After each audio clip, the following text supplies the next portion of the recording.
Baik rekan-rekan sekalian, dalam kuliah kali ini saya akan menjelaskan tentang probabilistic model atau bagaimana kemudian kita bisa menggunakan teori peluang untuk melakukan analisis prediktif. Nah, kita mereview sebentar, ada 4 buah tipe atau teknik klasifikasi di dalam machine learning. Yang pertama adalah jaringan saraf tiruan. Ini sudah kita jelaskan secara detail dalam video yang terkait, yakni video tentang neural network atau deep learning, yang nanti rekan-rekan bisa melihat video saya yang sudah terupload di YouTube. Kemudian yang kedua adalah geometric model, salah satu contoh dalam playlist kuliah kecerdasan buatan yang kemarin sudah kita ajarkan adalah linear regression ya, linear regresi ya. Linear regression. Jadi di sini rekan-rekan menggunakan data-data geometris yang ada dalam dataset yang rekan-rekan miliki. Misalkan rekan-rekan memiliki data dengan 2 buah feature ya. Feature yang pertama ya, dan kemudian feature yang kedua. Nah, data-data yang rekan-rekan miliki itu sebenarnya bisa kita plot atau bisa kita visualisasikan berdasarkan feature yang ada. Dalam hal ini misalkan rekan-rekan memiliki 2 kelas ya. Kelas yang pertama adalah kelas positif dan kelas yang kedua adalah kelas negatif. Rekan-rekan bisa memisahkan 2 kelas ini jika rekan-rekan bisa menemukan titik tengah ya dari masing-masing kelas, kemudian menarik garis virtual dari 2 titik tengah tadi dan membagi 2 garis tersebut. Ya. Kemudian ketika nanti ada data baru, rekan-rekan bisa mengklasifikasikan apakah dia masuk di kelas positif atau kelas negatif. Kemudian model yang ketiga adalah logical model atau rule-based machine learning model, di mana kemudian model ini memanfaatkan ya, logika sederhana sebagaimana dalam programming ya, if dan else. Dan nanti yang akan kita bahas hari ini atau dalam kuliah ini adalah probabilistic model. Oke, nah rekan-rekan sekalian di dalam machine learning kita tahu bahwa ketika kita menggunakan logical model, ya kita akan dengan mudah melihat ya sisi positif dan sisi negatif dari data kita. Ya, misalkan kita ingin melihat sisi negatif dari data, misalkan kita ingin mengklasifikasikan spam ya. Ya, kalimat-kalimat yang muncul dalam spam biasanya seperti ini, ya subscribe, chip lottery, kupon dan seterusnya. Nah, di sini kita bisa langsung tahu bahwa kalimat yang kemudian dianggap sebagai negatif ya dalam persepsi kita adalah kata-kata yang kemudian sering muncul di dalam spam tadi. Ya, misalkan di sini ya kita ambil saja Viagra atau lottery gitu ya. Dengan munculnya kata yang sudah jelas negatifnya atau sudah jelas positifnya ya kebalikannya mungkin ya. Di sini kasusnya adalah yang negatif, maka kita dengan mudah ketika kemudian sebuah email muncul kata Viagra ya, maka jika iya ya, satu ini ya. Jika iya maka kita bisa mengklasifikasikan sebagai spam. Jika tidak ya, maka cek apakah ada kata lottery atau tidak. Kalau iya maka dia masuk ke dalam spam, kalau tidak maka dia ya masuk ke dalam HAM, di mana kemudian di sini Anda bisa lihat jumlah email yang bukan spam itu lebih banyak atau sering disebut sebagai HAM ya. HAM. Oke, ini sebuah metode klasifikasi yang saya kira cukup sederhana. Nah, permasalahannya ya, kita menghadapi kasus yang terkadang tidak sesederhana itu ya. Misalkan ketika kita ingin melakukan sentiment analysis ya, ini contoh kasus saja bagaimana kemudian kita bisa melihat analisis dari Twitter ya, di mana kemudian kita bisa tahu tweet tertentu itu bernada positif atau negatif ya. Di sini kita tidak memiliki rule yang jelas tentang apa itu positif dan apa itu negatif di sini ya. Misalkan kata-kata yang sifatnya ya tidak langsung terucap bahwa kita tidak langsung tahu bahwa itu kata-kata negatif atau kata-kata positif, tentunya kita akan menghadapi yang kita sebut sebagai uncertainty ya. Di sini kita sebut sebagai uncertainty atau ketidakpastian ya.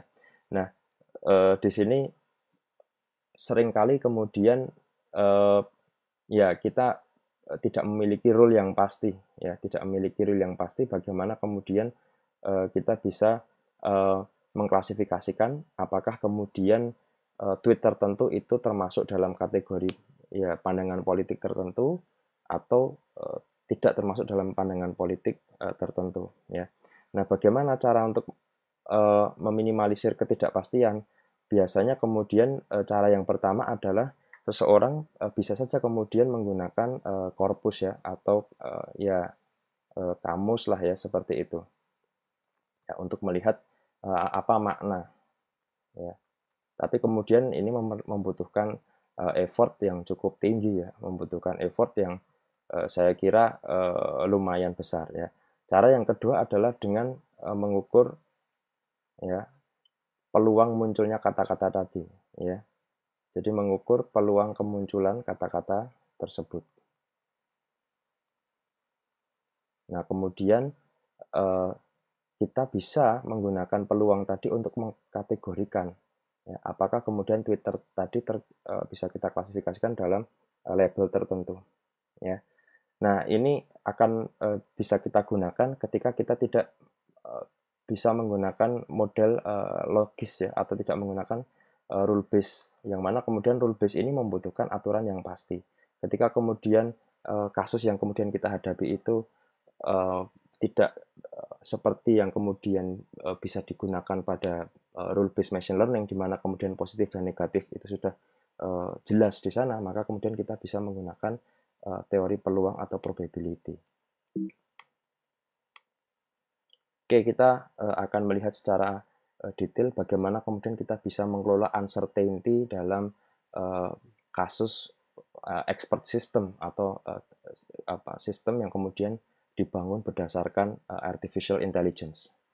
Ya, oke, kita melihat ya informasi ya yang kemudian kita dapatkan di internet atau kemudian kita ambil dari Twitter dan seterusnya, kadang-kadang dia tidak seperti yang kita harapkan ya. Di sana ada kemungkinan ya, misalkan dia tidak lengkap ya, atau dia tidak konsisten sesuai dengan harapan kita, dan tidak pasti, ada data yang terisi dan ada data yang hilang ya.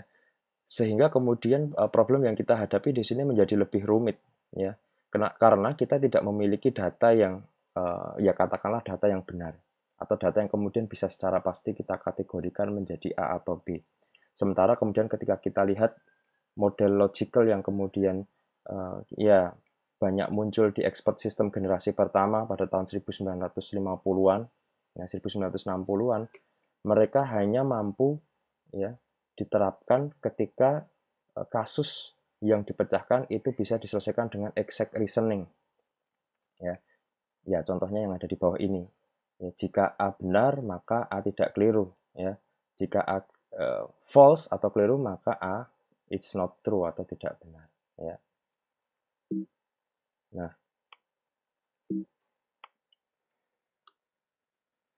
Nah, kemudian apa sumber dari uncertainty tadi ya? Jadi sumbernya dari mana sih sebenarnya ya? Sumber yang pertama tentunya berasal dari manusianya sendiri ya. Kita tahu bahwa domain expert atau engineer ya itu terkadang memiliki pendapat yang berbeda ya, terkadang memiliki pendapat yang berbeda dan kadang-kadang memiliki bias ketika menghubungkan antara kondisi dengan action yang harus diambil ya. Sehingga di sini kadang-kadang engineer itu sendiri ya kadang-kadang tidak memiliki kredibilitas yang baik ya untuk beberapa kasus tertentu ya.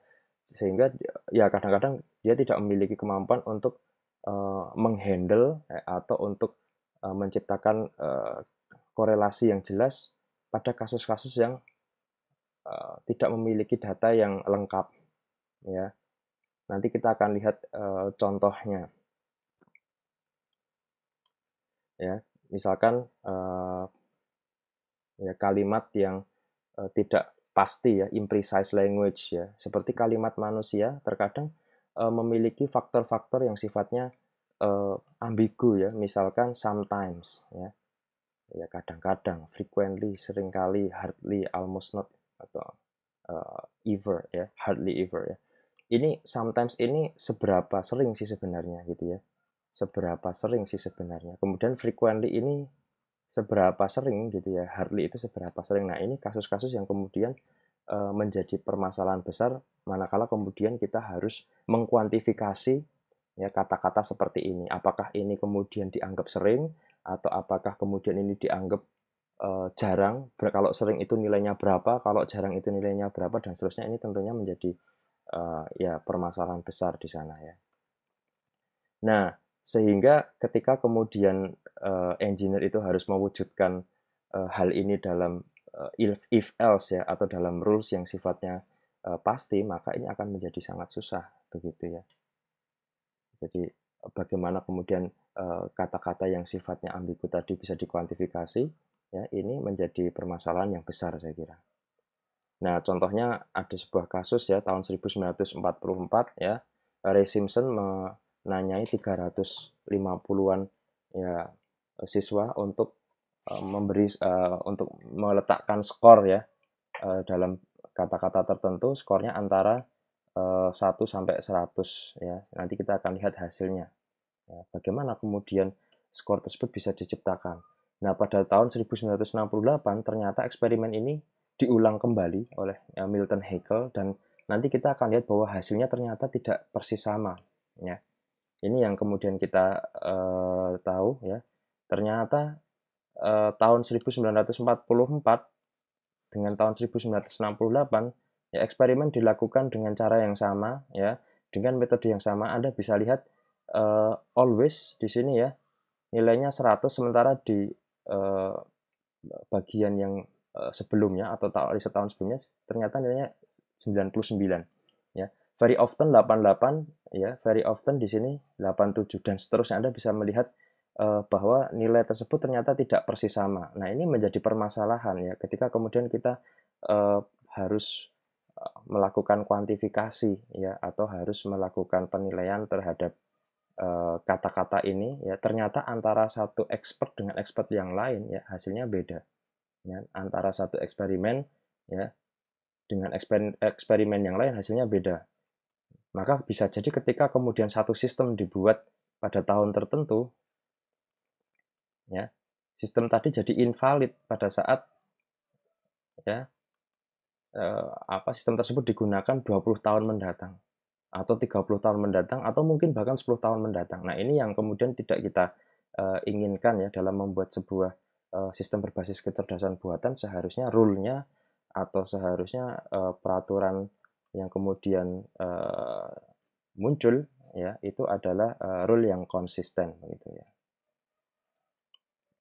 Oke, rekan-rekan sekalian, kira-kira seperti itu permasalahan dari inkonsistensi atau uncertainty ya.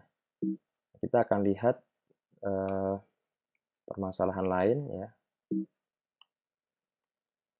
Oke, permasalahan yang sering muncul ya, atau permasalahan yang kadang-kadang kita temukan dalam data real yang kita kita ambil dari mesin atau dari Twitter atau dari apapun, itu adalah data yang tidak kita miliki isinya ya. Jadi tidak semua data yang kita kumpulkan itu lengkap ya. Ada kemudian value-value yang kemudian unknown atau kemudian not available. Nah, ini juga menjadi masalah besar manakala kemudian kita harus melakukan inferensi dari data-data tersebut ya. Nah, permasalahan lain yang sering muncul adalah ketika kemudian kita memiliki lebih dari satu expert di sini ya. Kadang-kadang expertnya tidak hanya satu ketika kita melakukan data labeling gitu ya. Ya, kita memiliki lebih dari satu expert ya. Sehingga kemudian di sini kita harus mengkombinasikan pandangan dari expert yang berbeda. Nah, masalahnya adalah kadang-kadang sebagaimana tadi yang kita lihat ya, kadang-kadang antara satu expert dengan expert yang lain memiliki opini yang berbeda ya. Antara satu dokter ya dengan dokter yang lain ya. Dokter nomor 1, dokter nomor 2 kadang-kadang memiliki pendapat yang berbeda ya. Nah, salah satunya adalah ya kadang-kadang kemudian sistem ya terpaksa harus memberikan bobot ya atau weight ya untuk masing-masing pendapat expert tadi. Meskipun kemudian tidak ada rule yang jelas begitu ya, bagaimana kemudian weight itu harus diletakkan untuk satu pendapat dan bagaimana harus diletakkan untuk pendapat yang lain ya. Berapa weight untuk pendapat yang pertama dan berapa weight untuk pendapat yang kedua. Ini tentunya menjadi masalah besar. Oke. Nah, untuk memecahkan permasalahan tersebut ya, kita bisa menggunakan teori peluang di sini ya. Jadi teori peluang ini sudah sangat sering digunakan untuk mengkuantifikasi ya kata-kata yang sifatnya tidak jelas ya, probably ya, likely, maybe, perhaps, possibly gitu ya. Nah, di sini basisnya adalah bagaimana kemudian kita bisa secara saintifik mengukur terjadinya peluang ya. Ini saya kira teori yang cukup dasar ya. Jadi di dalam teori peluang kita tahu bahwa peluang nol ya, peluang nol itu maknanya adalah tidak ada sama sekali ya, atau impossibility ya, absolute impossibility ya, tidak mungkin terjadi. Dan yang paling tinggi adalah satu ya, atau pasti terjadi ya, absolute certainty ya, pasti ada, pasti terjadi. Nah, ini uh, teori yang kemudian sudah kita pelajari ya pada mungkin di bidang uh, engineering itu di awal-awal ya, di mata kuliah statistika atau mata kuliah teori peluang ya. Nah, di sini kita bisa saja dengan mudah kemudian menghitung nilai antara 0 dan 1 tadi ya. Jadi biasanya peluang itu paling besar 1, paling kecil 0. Nah, biasanya ketika kemudian kita menghitung dari data yang ada, itu peluang bisa saja nanti antara 0 dan 1 ya. Cara menghitungnya gampang. Misalkan kita punya dua kejadian ya. Misalkan kita punya dua kejadian antara sukses dan gagal ya, success and failure ya. Teori peluang mengatakan ketika kita ingin menghitung peluang sukses, maka dihitung saja ya jumlah suksesnya ya dibagi seluruh kejadian ya. Begitu juga dengan yang failure ya, berapa jumlah failure dibagi dengan possible outcome atau total kejadiannya ya.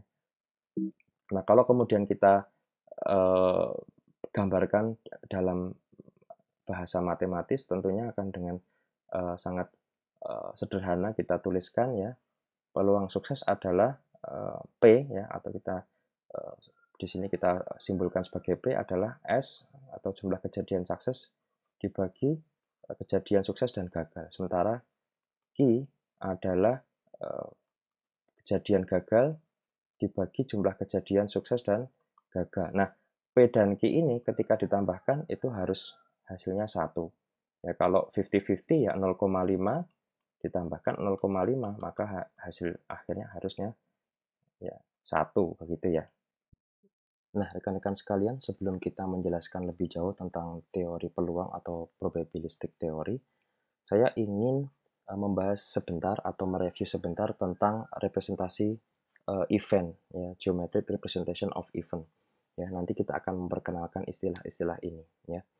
Nah, kita ingin membahas tentang beberapa istilah. Ya, misalkan yang pertama adalah mutual exclusive. Ya, rekan-rekan tahu mutual exclusive di sini adalah peluang munculnya sebuah event ya, katakanlah di sini eventnya ada A dan B begitu ya, ada event A dan event B ya. Peluang munculnya event A dan B di mana kemudian munculnya A dan B ini tidak ada irisannya sama sekali ya. Misalkan event A itu peluang munculnya angka dadu genap,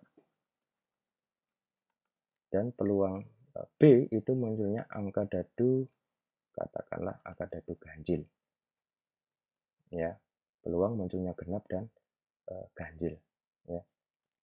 Kemudian A dan B bisa saja terjadi bersamaan ya. Contohnya adalah peluang munculnya ya, misalkan saja kelipatan 3 dan peluang munculnya angka genap. Ya, ini bisa saja terjadi ya. Karena ketika kita melempar dadu ya, ada 6 ya, total ada 6 nilai dalam dadu. Angka genap adalah 2, 4, 6. Sementara kemudian kelipatan 3 adalah 3 dan 6. Nah, bisa jadi nanti ada irisan di sini. Ya, irisan di sini adalah ya 6. Ya, kenapa? Karena event genap ya dan kelipatan 3 itu ada irisannya. Ya. Kemudian yang lain ya, misalkan kita memiliki event A, maka negasi A adalah semua event yang ada di luar itu. Event B, negasi B adalah semua event yang ada di luar B. Kemudian ada A dan B, ini adalah gabungan ya dari event atau kejadian A dan B, dan A kali B atau irisan A dan B adalah yang ada di tengah ini. Ya. Kira-kira seperti itu ya. Jadi ini adalah representasi geometris ya dari event-event yang nanti akan menjadikan pemahaman kita terhadap teori peluang menjadi lebih baik. Oke, rekan-rekan sekalian, kita akan melihat lebih jauh bagaimana kemudian ini kita implementasikan. Nah, saya akan mencoba mendefinisikan bagaimana kemudian kita bisa menghitung peluang A gabungan B. Ya, di sini kita memiliki dua buah kasus. Ya, kasus yang pertama adalah ketika A dan B are not mutually exclusive. Ya, ini ada penjelasannya di bawah. Ya, not mutually exclusive itu bagaimana? Misalkan ada peluang event A dan B muncul bersamaan. Ya, contoh sederhana. Ya, ketika Anda melempar dadu. Lalu setelah melempar dadu, Anda melempar koin. Jadi urutannya Anda melempar dadu lebih dahulu, kemudian Anda melempar koin. Ya. Nah, ketika melempar dadu, bisa saja nanti Anda akan menghitung atau mendapatkan peluang munculnya 6. Ya. 1 kali 6. Ya. 1/6. Ya kan? Peluang munculnya angka 6 kan 1/6. Kemudian ketika melempar koin, ya, maka peluang munculnya tail, ya, di mana kemudian koin itu ada dua sisi, head and tail atau bagian depan dan belakang, maka peluangnya ya adalah 1/2. Ya, sehingga di sini Anda bisa menghitung peluang munculnya angka 6 dan tail ya. 1/6 kali 1/2 ya. 1/12. Nah, ini non mutual eksklusif ya. Ketika non mutual eksklusif, maka Anda harus menghitung dengan rumus seperti ini ya. Jadi peluang munculnya A ya, peluang munculnya B ya, dikurangi peluang ya A beririsan dengan B ya. Jadi kalau peluang seperti ini ya, dikurangi peluang munculnya A beririsan dengan B ya, atau angka 6 beririsan dengan tailnya ya. Jadi 1/6 ditambah 1/2 dikurangi 1/12 ya. Seperti itu kira-kira. Nah, kita mau mencoba melihat ya, 2 kali 6 ya, ini kita jadikan per 12 ya.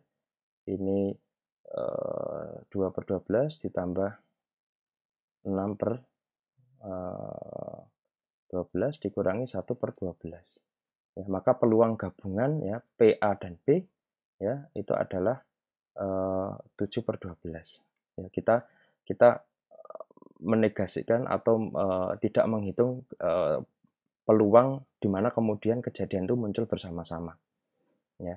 Seperti itu, ini kasus yang pertama. Nah, kemudian kasus yang kedua itu ketika P, A, dan B itu mutually eksklusif, di mana kemudian tidak ada hubungannya sama sekali ya. Peluang katakanlah A ya, angka ganjil, dan B adalah angka genap. Ya. Peluang munculnya angka ganjil adalah 3/6 ya. Peluang munculnya angka genap adalah 3 dari 6, di mana kemudian angka ganjil di sini adalah 1, 3, 5, dan angka genapnya adalah 2, 4, dan 6 ya. Sehingga ketika P, A, dan B ya, kita tinggal tambahkan saja sama dengan 1 ya. Ini bedanya antara not mutually exclusive dan mutually exclusive ya. Kita harus tahu dulu sebenarnya event A dan B ini muncul, bisa tidak ada kemungkinan irisan di sana. Jadi kuncinya itu untuk memahami bagaimana kemudian kita menghitung teori peluang dengan kondisi mutually exclusive atau non mutual exclusive. Oke. Nah, berikutnya saya ingin memperkenalkan tentang conditional probability. Ini sangat penting sekali untuk teori bias. Kenapa? Karena ini menjadi dasar dari teori bias itu sendiri ya. Kita bacakan ya. Let A be an event in the world and B be another event ya. Suppose that events A and B are not mutually exclusive ya. not mutually exclusive atau not separated but occur conditionally on the occurrence of the other. Ya, jadi kondisi yang kemudian kita inginkan di sini adalah yang ini, ya, not mutually exclusive. Jadi ada kemungkinan terjadi ada kemungkinan terjadi bersamaan gitu ya. The probability that event A will occur if event B occurs is called conditional probability, ya. Jadi di sini event A ya akan terjadi jika event B terjadi, ya, adalah conditional probability, ya, seperti ini kira-kira ya. Jadi kalau kita lambangkan ya P A setelah B, ya, in which the vertical bar represent given, ya, represent given. Jadi P A setelah terjadinya B, ya. Conditional probability of event A occurring given that event B has occurred. Ya, jadi yang terjadi pertama adalah event B dulu. Baru kemudian yang kedua adalah event A. Ya. Nah, rumusnya bagaimana? Rumusnya seperti ini, ya. Jadi peluang terjadinya A setelah B adalah the number of times A and B can occur, ya, dibagi the number of times B can occur. Ya, nanti kita lihat rumusnya, ya. Bagaimana cara mengimplementasikannya? Nanti kita lihat, ya. Nah, kemudian kita akan melihat bagian pertama dulu dari conditional probability, ya. The number of times A and B can occur adalah joint probability dari A dan B, atau kemudian seberapa sering kemudian event tadi muncul, ya, event bersamaan, ya. Event-event bersamaan tadi muncul. Jadi peluang A beririsan dengan B, ya. Ini harus terjadi bersama-sama, ya. Nah, kemudian yang kedua yang di bagian bawah adalah peluang dari B, ya. Nah, bagaimana kemudian menghitung conditional probability, ya? Conditional probability bisa kita rumuskan, ya. PA irisan B sama dengan PA setelah B, ya. Kejadian A yang muncul setelah munculnya kejadian B, maaf, adalah PA irisan B, ya, dibagi PB. Ya. Demikian juga ketika kejadiannya dibalik. Ya, misal Anda memiliki kejadian A terlebih dahulu, ya, kemudian muncul kejadian B. Jadi yang pertama kali adalah kejadian A. Ya, maka kemudian rumusnya mirip, ya, hanya saja yang kemudian diganti adalah bagian bawah. Sementara yang di atas ini mirip, ya, atau sama dengan yang PA setelah B, atau peluang A given B, ya, seperti itu. Nah, kemudian di teori conditional probability ini kita akan sedikit membahas tentang independent, ya, independent, ya. Apa itu independent? Di sini kita sudah tuliskan definisinya, ya. Independent adalah event A dan B tidak mutually exclusive, ya, non mutually exclusive, ya. Tapi kemunculan A tidak mempengaruhi B, ya, dan juga sebaliknya. Ingat, ya, di sini tidak mutually exclusive, ya. Tidak muncul eksklusif, ada peluang kejadiannya dua-duanya muncul bersamaan, tapi kemunculan A itu tidak mempengaruhi B dan juga sebaliknya. Contohnya bagaimana? Misal kemunculan mata dadu 6 dan bagian tail dari koin jika kita melempar dadu kemudian melempar koin, ya. Ketika Anda melempar dadu, maka Anda memiliki peluang P munculnya 6, ya, 1/6. Kemudian ketika melempar koin, Anda memiliki peluang munculnya tail, ya. Di sini setengah, ya. Tapi kemudian munculnya tail ini tidak mempengaruhi ini. Artinya ketika ini muncul head pun, ya, tidak akan mempengaruhi ini. Nah, inilah yang kemudian disebut sebagai independent atau tidak ada hubungannya. Meskipun kemudian bisa jadi angka 6 dan tail itu muncul bersama-sama. Ya, di sini disebut sebagai non mutually exclusive. Ya. Nah, ketika event tadi independen atau tidak saling mempengaruhi, maka Anda bisa melihat bahwa, ya, B setelah munculnya A itu ya sama dengan PB. Ya, jadi tidak ada hubungannya. Ya, ketika independen itu tidak ada hubungannya. Begitu juga dengan PA setelah B, ya. PA setelah B atau P munculnya A setelah munculnya B itu ya PA. Kenapa? Karena B ini tidak mempengaruhi A. Ya. Nah, kalau Anda tidak menemukan angka seperti ini, ya, di mana kemudian PB setelah A sama dengan PB atau PA setelah B sama dengan PA, maka kasus itu adalah kasus yang dependent, di mana kemudian ya, kemunculan, ya, misalkan kalau kasus ini ya P B setelah A, kalau kasusnya dependent adalah kemunculan A itu akan mempengaruhi nilai dari B. Ya, nanti kita akan lihat contoh-contohnya ya. Tapi yang jelas ini kita perlu pahami ya. Jadi kalau boleh kita mengulang ya, Anda harus memahami dulu yang pertama adalah kondisi mutual eksklusif dan kondisi non mutual eksklusif. Ini harus dipahami dulu ya. Ketika Anda paham mutual eksklusif dan non mutual eksklusif ya, maka Anda bisa menerapkan rumus conditional probability ini dengan baik ya. Dan kemudian konsep kedua yang harus dipahami adalah independent dan dependent, di mana ketika kemudian independent itu ya event yang muncul lebih dulu itu tidak mempengaruhi event yang belakangan. Sementara yang dependent itu event yang muncul lebih dahulu itu mempengaruhi event yang datang kemudian. Oke, kita akan kembali melihat ke rumus-rumus conditional probability ya. Kita sudah tahu bahwa rumus conditional probability itu hanya berbeda pada bagian penyebut saja. Ya, sekali lagi hanya berbeda pada bagian penyebut. Sementara di bagian pembilangnya itu sama. Ya, jadi P A irisan B itu ya sama dengan P B irisan A, sama gitu ya. Sehingga kita bisa menuliskan seperti ini ya. PB irisan A sama dengan PB setelah A dikalikan PA. Ya, ini tinggal dinaikkan saja ya. Kemudian PA irisan B itu sama dengan PA setelah B dikalikan PB. Ya, ini tinggal dinaikkan. Ya. Sehingga ketika kita ingin mensubstitusi rumus tadi, ya, misalkan kita ingin mensubstitusikan ini, ya, kita tinggal ganti saja dengan ini. Ya, kita tinggal ganti dengan ini. Ya, kita ingin mensubstitusikan rumus PA setelah B, ya. Ketika kita ganti bagian pembilangnya dengan rumus yang pertama, maka akan muncullah Bayesian rule. Ya, disinilah kemudian yang saya kira cukup penting ya. Jadi P ya peluang munculnya A setelah B adalah ya PB setelah A kali PA ya dibagi PB. Ini rumus yang perlu Anda ingat ya. Karena apa? Karena nanti rumus ini akan menjadi dasar atau basis dari rumus-rumus ya teori machine learning yang berbasis probability ya. Ketika Anda paham betul konsep Bayesian rules ya dan conditional probability, maka semuanya akan menjadi mudah. Seperti itu.